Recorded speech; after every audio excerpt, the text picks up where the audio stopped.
remote and beautiful place so important to Australians even today? What happened here? Why are so many people from Australia gathered here? This is the 100th anniversary of the original landing.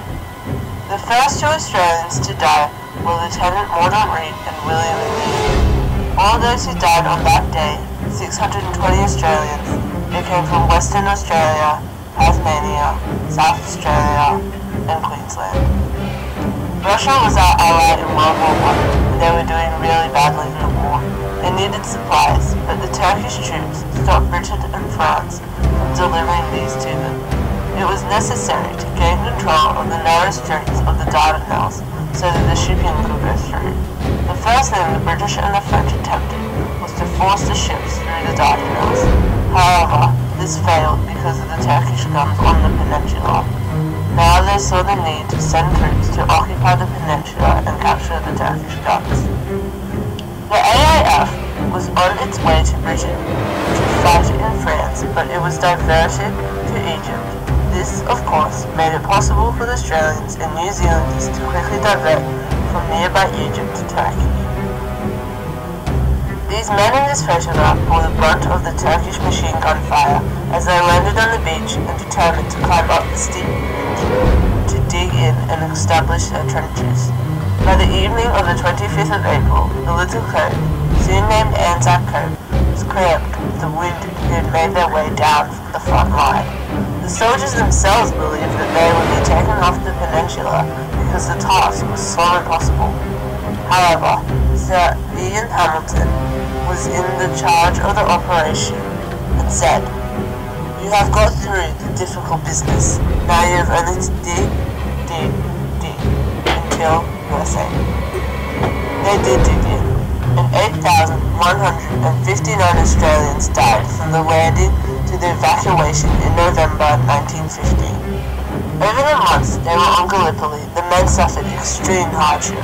They were still wearing the clothes they landed in, and one of their numerous problems was lice, which lived in the seams of the inner garments. The only way to get rid of them was boiling water, which they did not have. The only other solution was to get down to the beach and take off their clothes, wash them in salt water, and hope that this would do the trick. A letter from 2nd Lieutenant Frank Boyce describes his challenges while in Gallipoli. He writes, "There was parasites which caused an abdominal itch to which every part of the skin where they operated. The conditions of the trenches was horrific and degrading, but it became the routine to Anzac's life and was now bad. Many lived in undercut holes on the sides of the trenches, and having privacy by hanging off a blanket or waterproof sheets. The smell would be overwhelming as there was corpses, human waste, dirty water, and vermin crawling around as company." One of the reasons why Anzac Day became so important was that almost all families in Australia had lost someone at Gallipoli. The loss and grief of Australian families and profound sorrow rippled in action throughout the country to remember the sacrifice of their loved ones. The call to commemorate and remember the fallen happened early as 1916 on the 25th of April, birthing the Anzac Day. There was a wide range of services throughout Australia, marches in London, and a sports day of an Australian camp in Egypt.